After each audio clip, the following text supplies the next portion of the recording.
Good evening. Welcome to the show. Tonight, we're going to talk about paranormal investigation. Why am I talking like this? I have no idea. Maybe I've just finally flipped. Quite flippant. I don't know. Being attacked by flies. It's goddamn fly season. Uh, you know, we had just rain for the last 14 days. And then on top of that, it's like 80% humidity outside with 92 degrees. So, yeah. You know what? It's like someone takes a hot blanket, wet blanket, and throws it on top of you when it's already hot out. So, yeah, that's not what I'm accustomed to. So I'm a little crazy today. And then in that fact, I want to talk about paranormal investigations. A lot of people approach me about paranormal investigations, and they kind of want to pick my brain, how I got into it, why, and the whole bit. And there's really no question answer thing you should find online. I'm gonna have to make one up because so many people really reach out and they want to know really for themselves, like, if something inside of them has an attraction to these types of investigations. And paranormal is kind of a big word because it covers a lot of subjects. I know there's people who go out looking for Bigfoot, right? You're in the woods, stomping around, looking for that sucker. The ultimate champion of social distancing, Sasquatch. And then there's people who look for ghosts. Some people get stuck living in a haunted situation and they don't know what to do, and they learn about, they may have paranormal investigators come in and they learn what's going on, what level of spirit they are, and why are they there, what they're experiencing, and how they can get a good night's rest, really, is what it's all about when you live in a situation like that. And then, of course, things like, UFOs or, UAPs, that it's a whole other thing. But the passion behind all of these things is the same. If you have that passion for going forth and doing anything, really, you want to put you're all into it and be all in and know what the hell you're doing, right? So it all starts with this. When in doubt, get out. I tell people that all the time. And, it's important to remember, if you start feeling any which way, contrary to you feeling good, you got to go. You gotta just cut out, man. I've had people in investigations that were adversely affected when they thought they could easily handle things, So let me go back to the beginning. Long Island, only 15 years ago, I was in a toxic relationship, sitting there in despair and depression, watching these TAPS guys, basically bored out of my skull, watching these TAPS guys, what do they call themselves? Ghost hunters, whatever. They call themselves a bunch of things. Roto-Rooter guys. They were like these Roto-Rooter guys who were plumbers, and by night they were ghost hunting. And I thought that was pretty cool. It's interesting. They're kind of the blue collar set. They're not, scientists. They're not out there for any other reason. And also, in the paranormal field, a lot of people are freaking weird, man. They're weird. I'm gonna profile you. You know what? Some people are just weird, and they come off weird, and they say weird things, and then they do weird things, and then they don't base anything that they say or do in any real information, because even without the paranormal world, they're going to be the same kind of weird. Those are the people that kind of take the credibility away from the hardworking investigators out there trying to prove whatever the hell they're trying to prove. Trying to bring forth things. When it comes to commercial media, they have advertisers and they need to satisfy the audience, which a lot of those shows lean towards fakery. They fake it, man.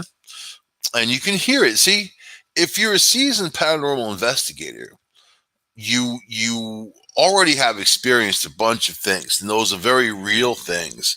So when you see the fake stuff, it just stands out like, wow, how could they even attempt at getting away? But who's going to call them out on it?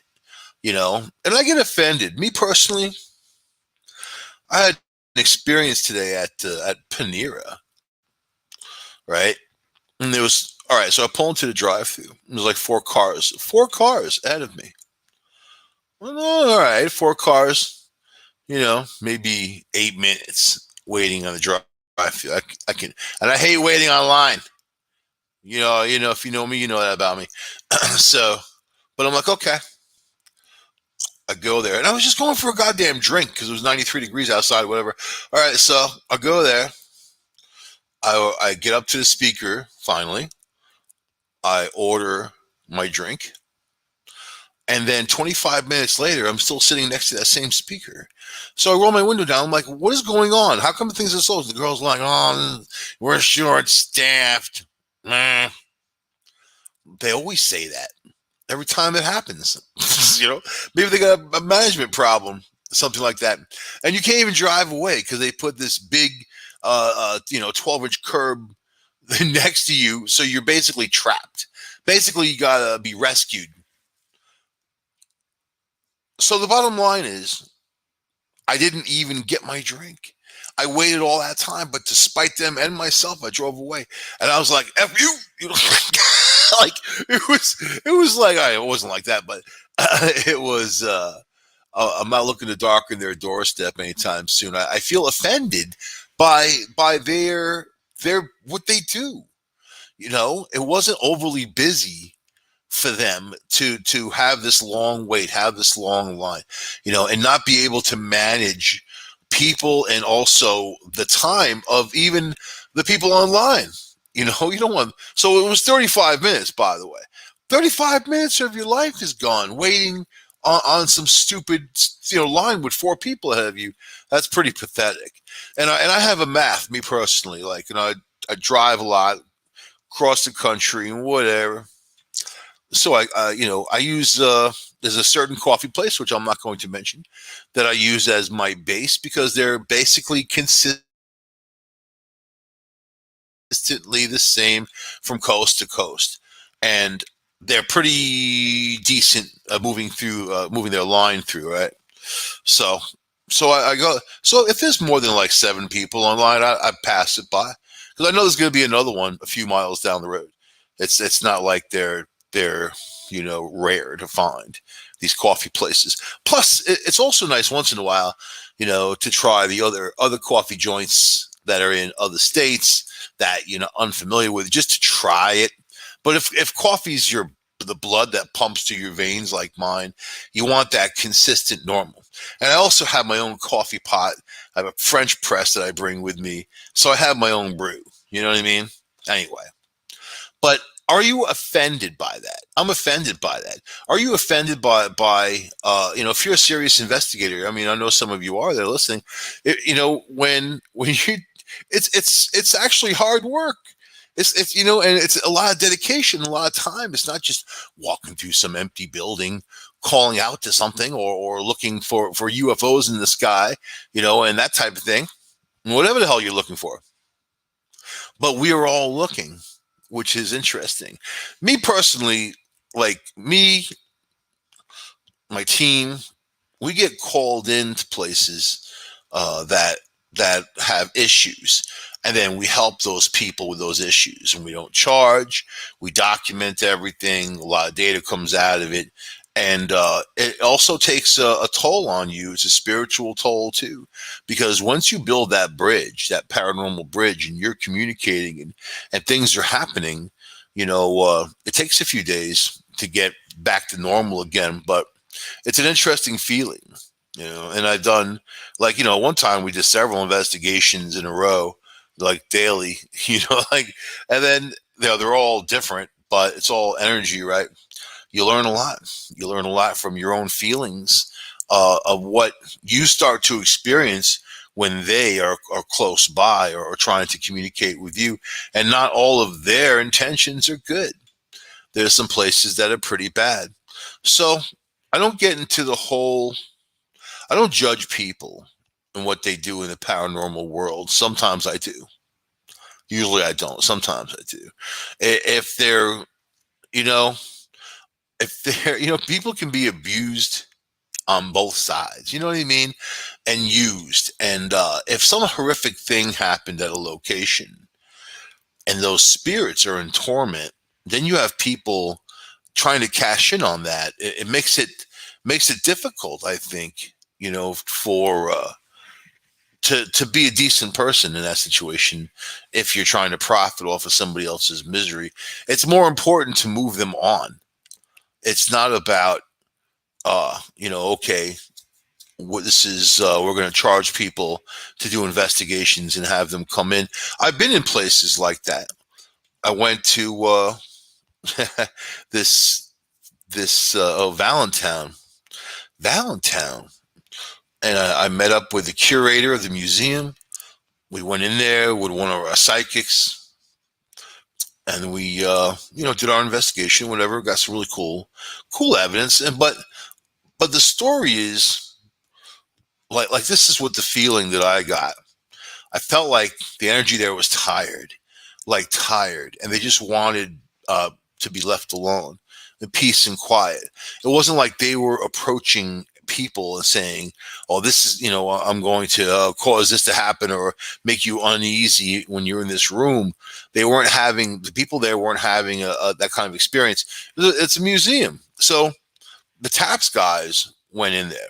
This is what the curator told me, and they were there for 2 weeks. They had a team of 50 people walking through in different teams trying to get evidence. And 2 weeks, man, you gather a lot of evidence in that time. 2 weeks to me is a lot of evidence. 2 weeks to me, I'm going to show you some stuff. You give me a month, I'll show you some real, you don't know what's going on there. Because the more you're in tune, the more it's going to come out, especially if those spirits trust you and they think they can communicate, because they have a foot in a world that they really don't belong in anymore.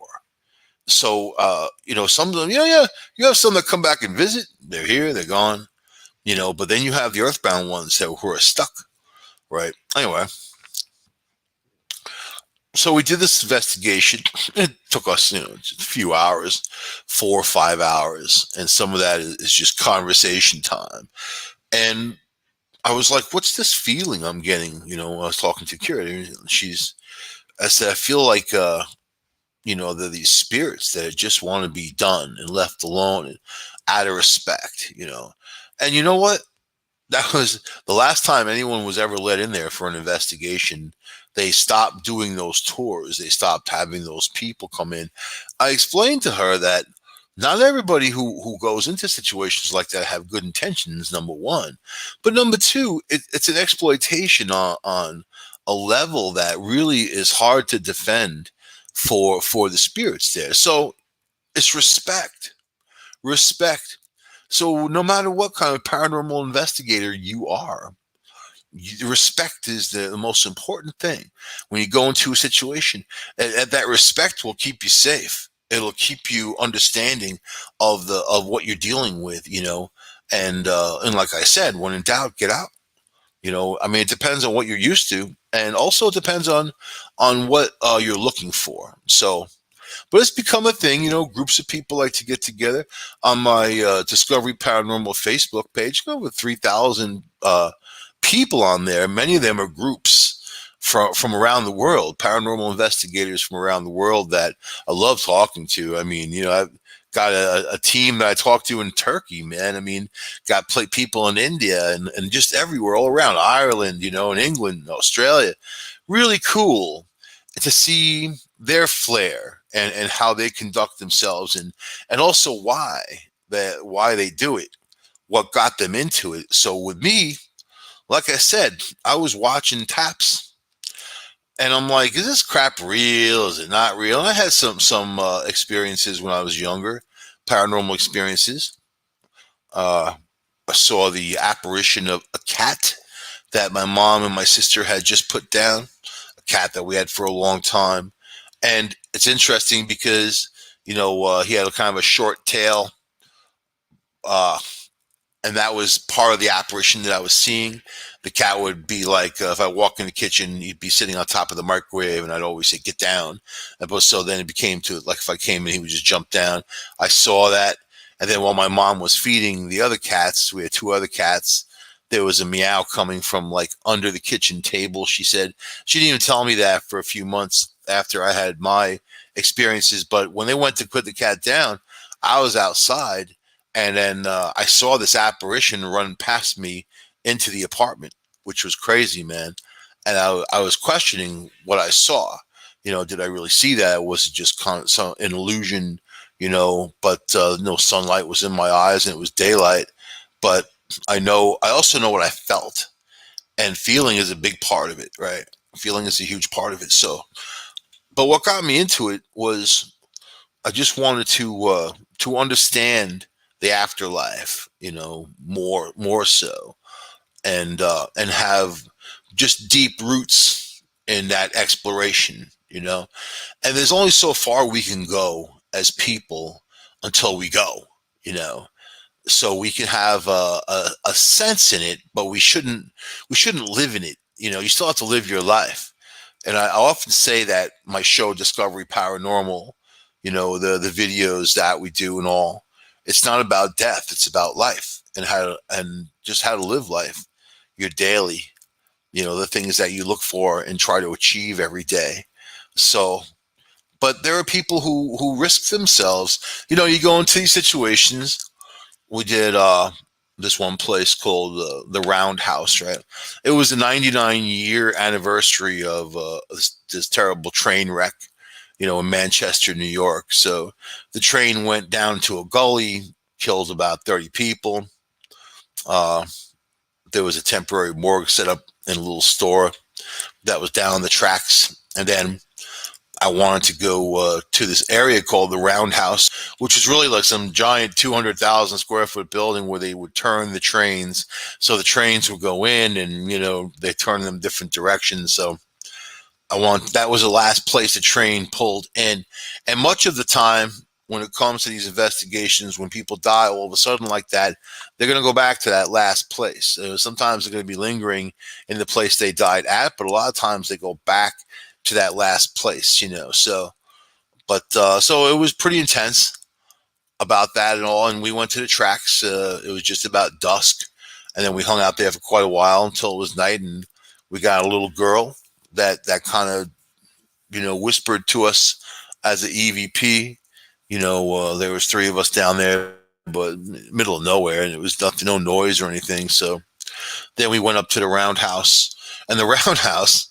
It's an abandoned building. And I had called the town beforehand and asked them, I got permission, verbal permission, if I can go in there with a couple people just to, poke around. The main reason we even went to this place, I mean, the anniversary of the train wreck was a big deal, but before that, there was these people hanging out in there drinking, partying, these teenagers around, and a chain had been flung at them from nowhere, and it hit them, with velocity, and they got hurt, and they, ran the hell out of there, and there was nobody else in there, and it kind of came from a direction where, if you've seen the video, it's just a big, huge building, with concrete walls, and it had like a dome ceiling, and had these ceramic tiles also up in the ceiling, and they were falling to the ground because the building was in decay. So it was dangerous.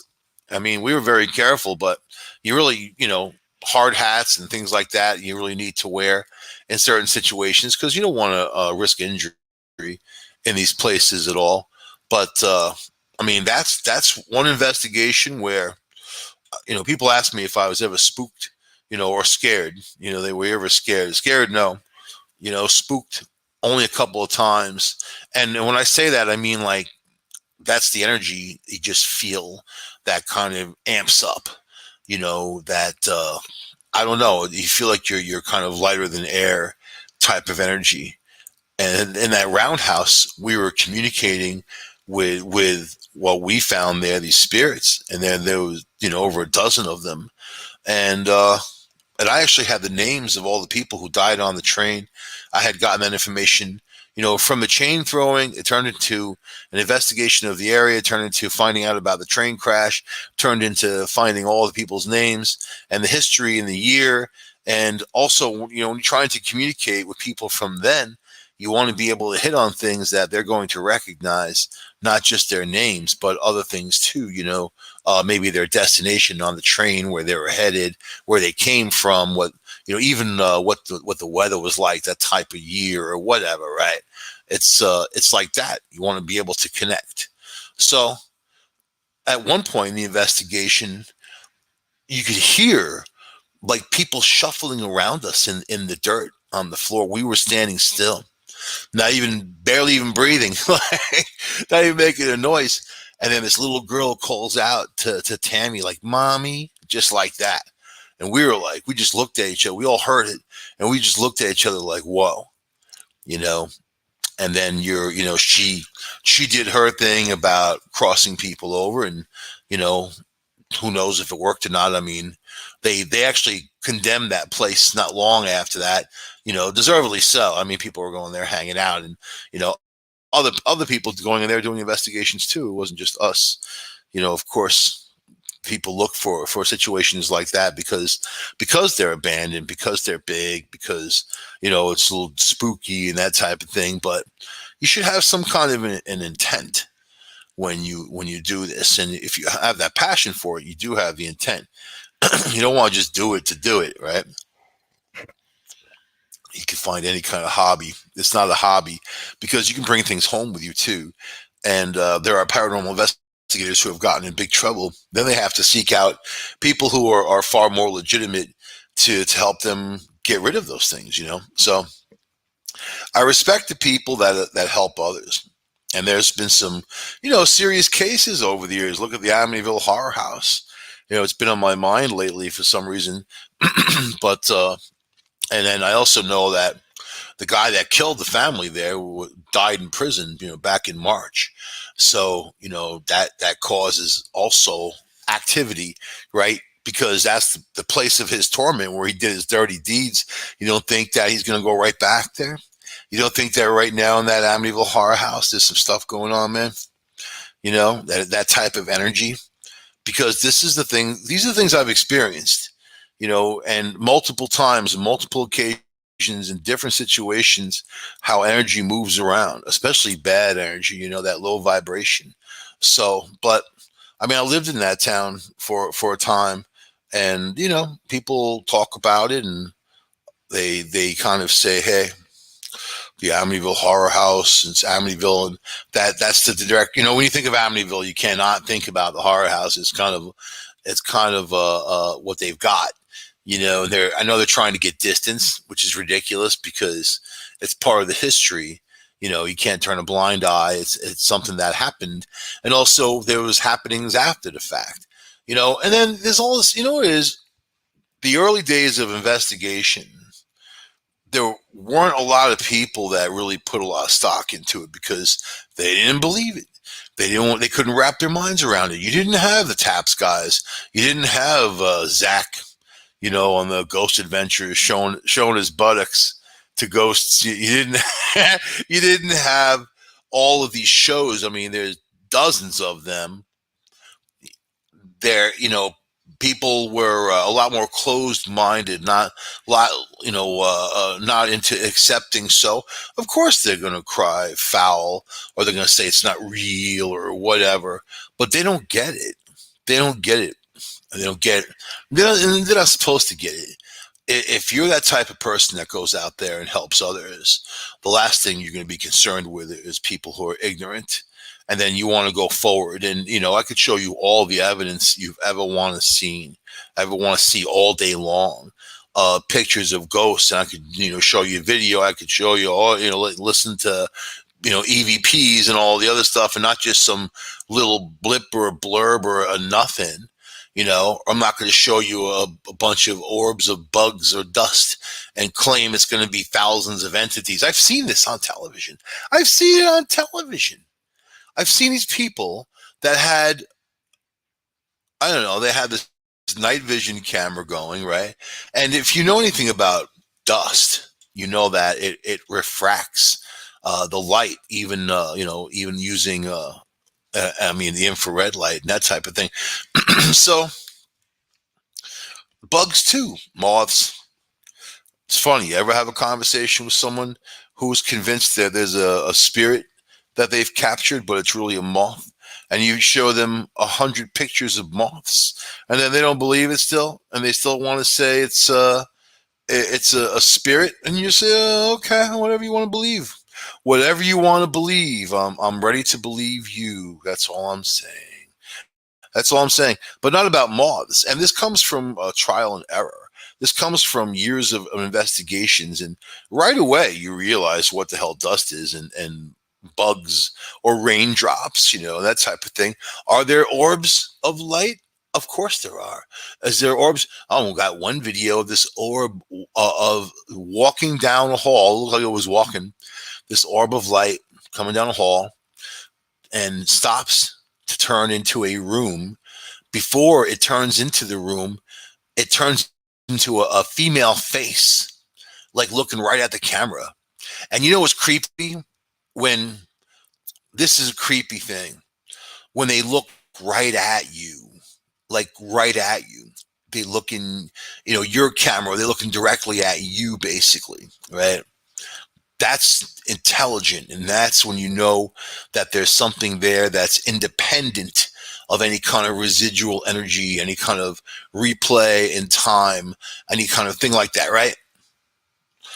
And then when you see that, you're like, yeah, 4 or 5 o'clock in the morning, whatever, you're going through your evidence, when you get home with your evidence, the first thing you want to do is look through there. It doesn't matter when. It could be 7 o'clock, 8 o'clock in the morning before you go to sleep. And you can't even sleep because you're still supercharged with energy, right? And you see these things. Then you got to contact other people in your team and say, "Oh man, look at this! Oh my God, look at this! Like how cool is that is?" We got some full body apparitions, and Pete was going through the camera, like this hunting camera we were using, right? 2 beautiful pictures, and one, she was right in front of him, standing right in front of him. I put the pictures up all the time for people to see, and he didn't feel anything, because a lot of times you'll hear reports of a cold spot or a spider webby type of feeling on you, on your face, on your skin. Sometimes when they're aggressive, you'll get pushed or poked or scratched or whatever, man. I mean, there's stories out there. I've heard stories.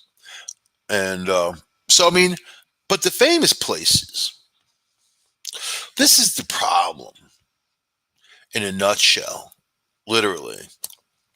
The exploitation of the energy, of that type of thing. I mean, so there's this place that's called the Church of the Damned in Pennsylvania, not far from where I am, right?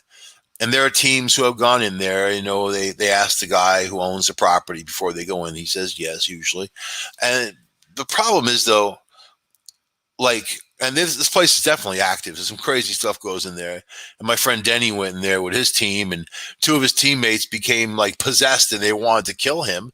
I mean, like, and he had to get the hell out of there and ground himself, and they had to come out and ground themselves. So that's how quickly things, and weird how things can get, And they've got this beautiful picture of this entity like outside, the shadow figure walking past. It's just. But I feel like over the years that people went in there and did bad things, which draws in the worst energy, right?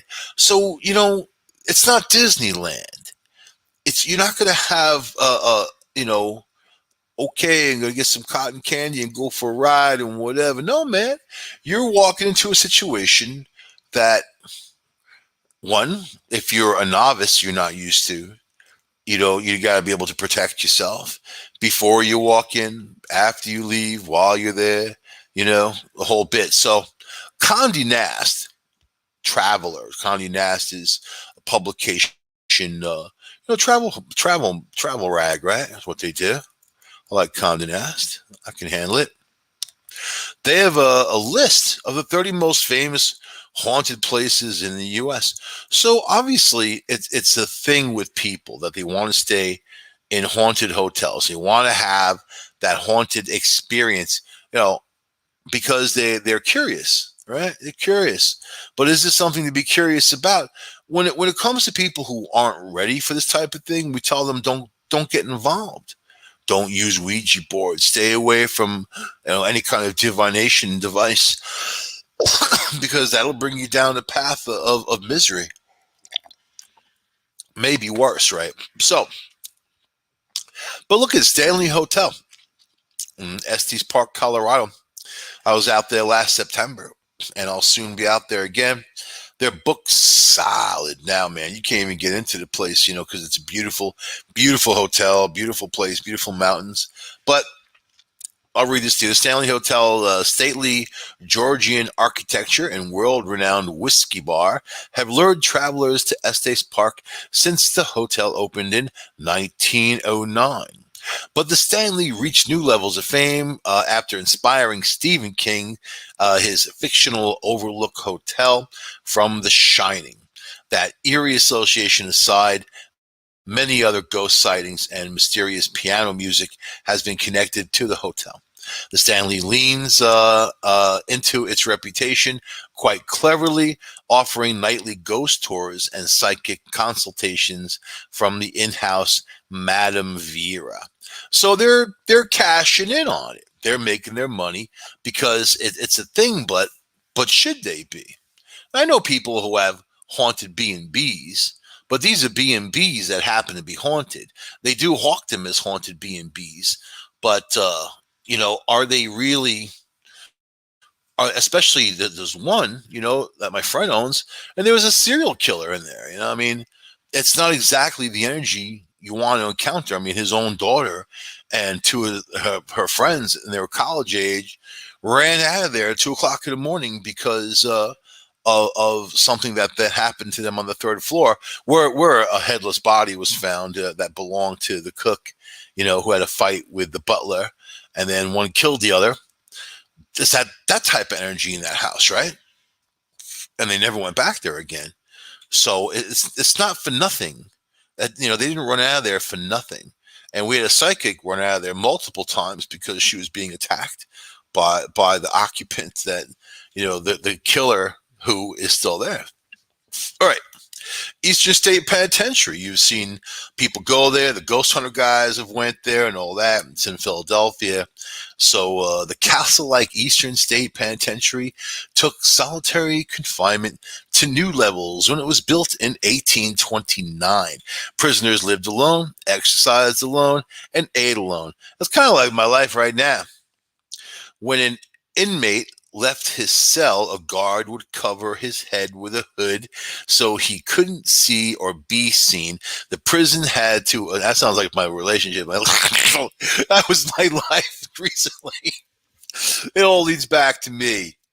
The prison had to abandon its solitary system due to overcrowding from 1913 until its closing in 1970. 1970, quite a while. Although the forms of punishment did not get any less severe, chaining an inmate's tongue to his wrists in one example. This, although I've seen that on those fetish sites, man. The site is like those freak sites, you know what I mean? Like where like people like the weird piercings and all that, and you're looking at them like, oh my God, those big holes in their faces. They kind of do it voluntarily these days, eh? The site, one of the most haunted places in America, now welcomes thousands of visitors every year, both for its museum and annual Terror Behind the Walls celebration, which features 6 haunted attractions within the prison walls for Halloween. Reported paranormal happenings have included disembodied laughter, shadow figures, and pacing footsteps. But Halloween is supposed to be about, dressing up in candy and things like that. And actually, it's supposed to be about chasing bad spirits away. You're not only mixing with spirits there that had ill intentions to begin with because they weren't good in their lives, but now that's their torment and they're stuck there, right? So, but is that really an attraction? So more about should you do it, right? And me, I like evidence. I like data in general. I like collecting data, but I also like helping people. And if you have that part of you, especially if someone's living in a haunted house, and maybe you're not going to go in there and chase spirits away, but if you get them to the point where they understand who's there, it's like a mutual respect, between the two groups, unless it's inherently bad. Then you got to get rid of those. So the Winchester Mystery House in San Jose, California. The Winchester Mystery House might be one of the most disturbing construction projects in history. Following the death of her husband and child, Sarah Winchester, the wife of a rifle maker's son, was informed by a seer that her family was killed by the ghosts of gunshot victims. It's very liberal. To keep away the vengeful spirits, she commissioned the Victorian funhouse turned, basically this dwelling that, if you've ever seen it, it's got a whole bunch of hallways and doorways that go nowhere, or some just go outside. And, so it was like to trap people in there. So some of the creepier features include staircases that lead directly into the ceiling, doors that open into brick walls, and the windows that can take. So yeah, not a place you want to be like drunk, coming home drunk. In a place like that, get lost. How about the Hotel Monte Vista in Flagstaff, Arizona? Man, I was just up Flagstaff. Flagstaff's Hotel Monte Vista has its fair share of paranormal guests who have truly overstayed their welcome, including a long-term boarder who had a habit of hanging raw meat from the chandelier in room 210. And two women, and people's hobbies, man,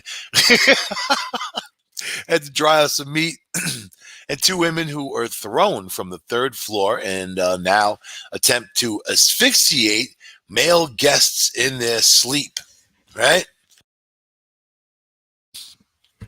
There's also reportedly an infant whose disturbing cries have sent staff members running upstairs. Actor John Wayne even once had a paranormal encounter there. Let me tell you, Pilgrim, I pissed my pants when those ghosts came at me. Bah. St. Augustine Lighthouse, St. Augustine Old City, Haunted City in Florida, right?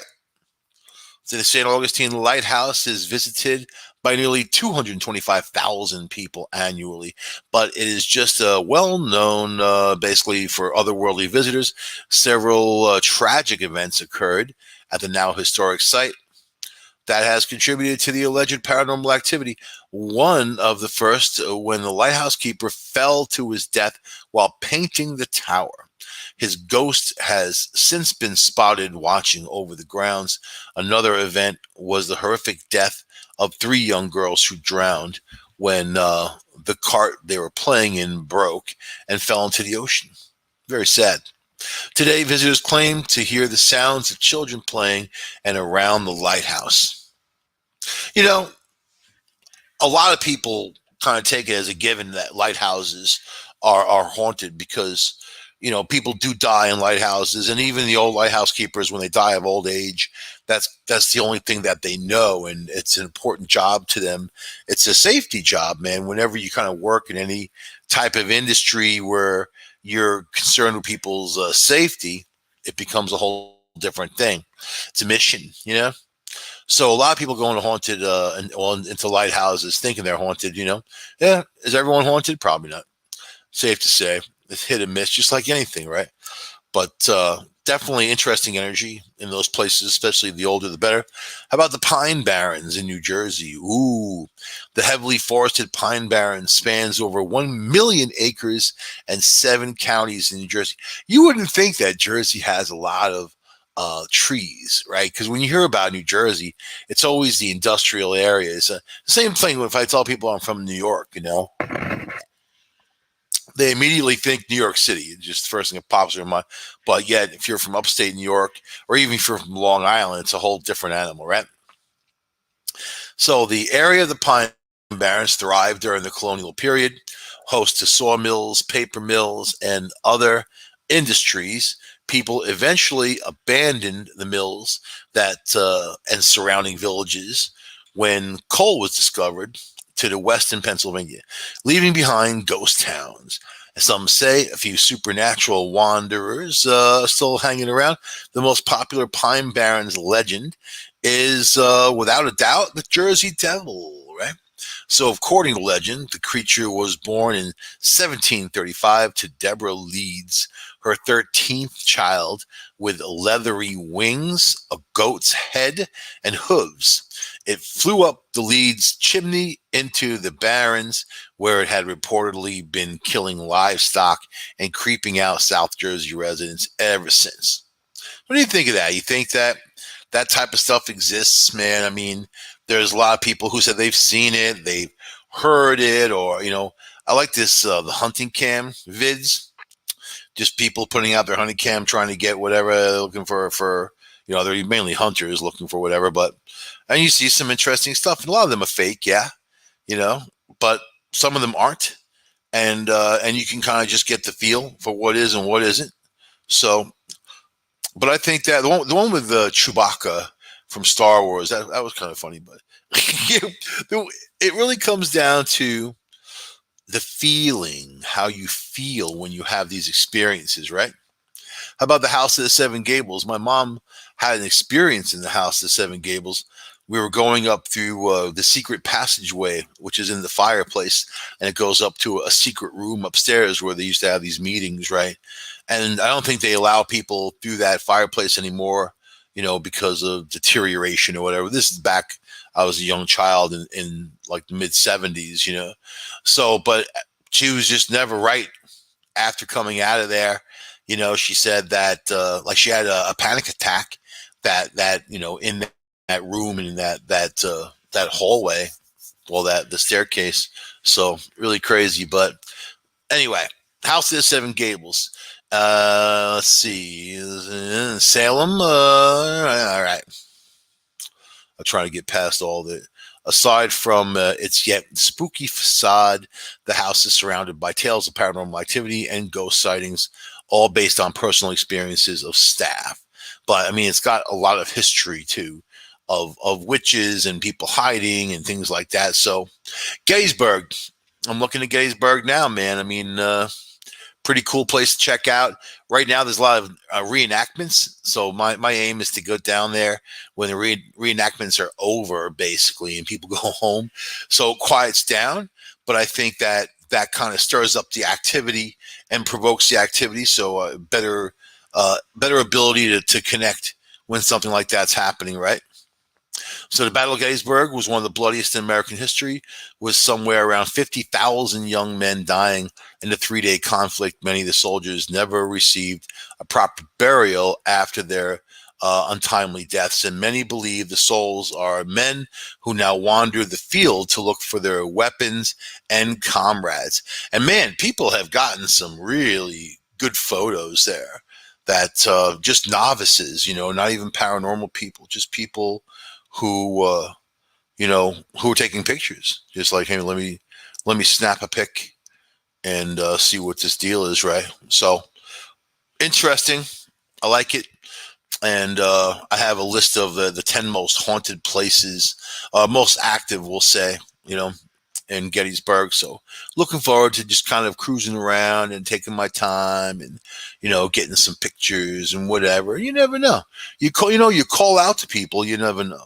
You call out to people who actually have some kind of, like recollection to what the hell you're talking about.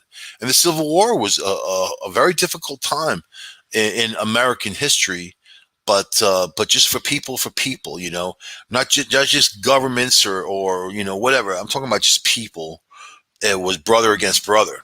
So that's something that was something that could cause even more of an imprint in that ground. You know what I mean? I had more emotion behind it. So I got to end the show now, kind of, sort of, but let me do one more. How about the Trans Allegheny Lunatic Asylum? West Virginia. West Virginia as a whole is a weird state. I remember driving through just a little piece of West Virginia as I was headed from like Pennsylvania into Ohio. And I was down there south. And I went through just a little piece and I saw the sign West Virginia. It just makes you feel like douche chills, like West Virginia, because that's where like Deliverance, like everything in my head from West Virginia is not healthy, man. Not good.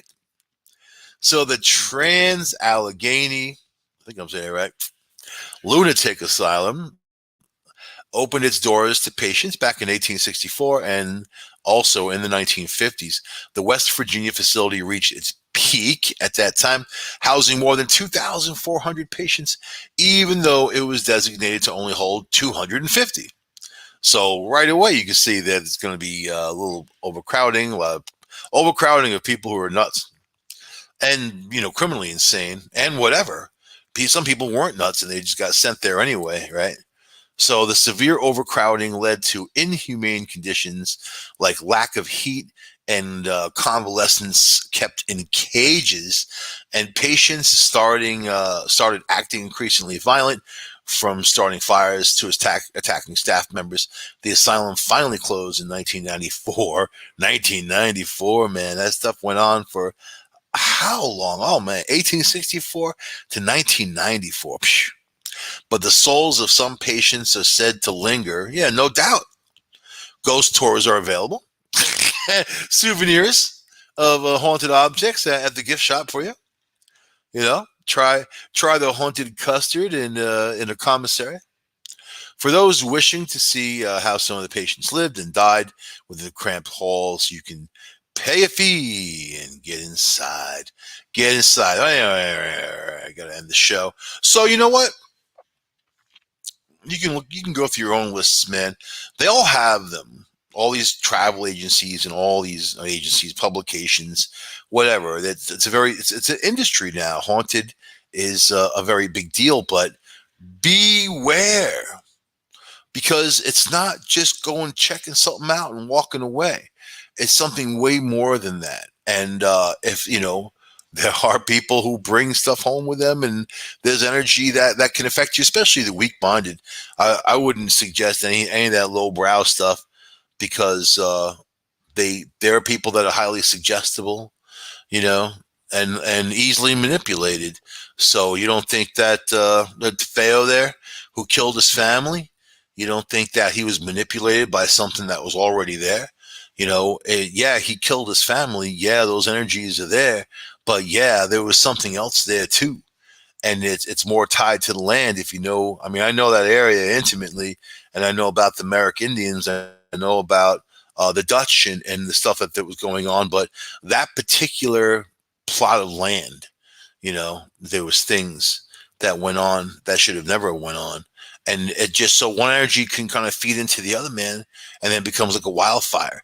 Especially when you take somebody who becomes a killer, and then they transition people, unnaturally. They murder them, his own family, the people that he loved, man, you know, and then now that guy's dead. And of course, man, I would love to be there right now, man. Oh my God, talk about energy, but that's the passion right there. What I said, just how I feel right now, is the passion. So follow your passion, but be smart about it. Understand what you're getting into. Protect yourself. You take that white light and you imagine it going through your body, through every pore in your body, every little cell in your body, surrounding you. And you make sure when you leave a location, you tell them to stay there. Stay here. Don't come with me. All right. I'll see you guys next week on this show. United Public Radio Network, UPRNTalkRadio.com. Nothing but the best. 107.5 New Orleans, 104.7 in Pass Christian, saying adios.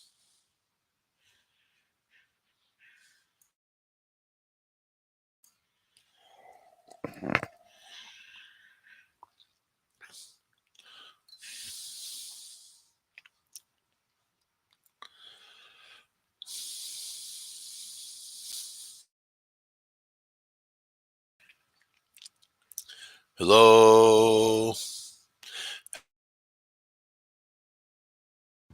All right, everybody, it's time for you to get out and nominate for your favorite podcast. There are 4 amazing shows I want you to consider for the People's Choice Podcast Awards, the longest running premier awards event in the podcasting space, open to shows worldwide. You can vote at podcastawards.com and nominate the following shows: Writers and Illustrators of the Future podcast in the categories of education and storyteller drama. This show is based on the world-famous Writers of the Future contest created in 1983 by L. Ron Hubbard and provides writing tips and art advice from contest judges, winners, and industry professionals for writers and artists wanting to take their next step, along with the needed inspiration to keep on going. Next one, The Centralist in the category of politics and news. The Centralist is a much different news and political program. It is not opinion news, it's just the facts so you, the people, can make up your own minds on the different stories reported on. Listen as Joe Montaldo brings to you just the facts from trusted sources. Science and Beyond in the category of science and medicine. Science and Beyond is a true science-based program that explores every aspect of science, from how things work to why we need science, and where science can't explain something, we go beyond to see if we can figure it out on our own how something works. The Outer Realm in the category of society culture. The Outer Realm is a very popular show hosted by Michelle DeRoche and Amelia Pisano, with guests who are well versed within their respective fields of ufology, paranormal, cryptozoology, and anything else that would be deemed otherworldly. Nothing is off limits in the Outer Realm. Michelle is an international public figure and has spent the last 18 years working in the paranormal. Her co-host Amelia is a remote viewing medium with 9 years experience working in missing children and cold and active murder cases. So go to podcastawards.com to vote for these 4 shows and any others you enjoy listening to. That's podcastawards.com.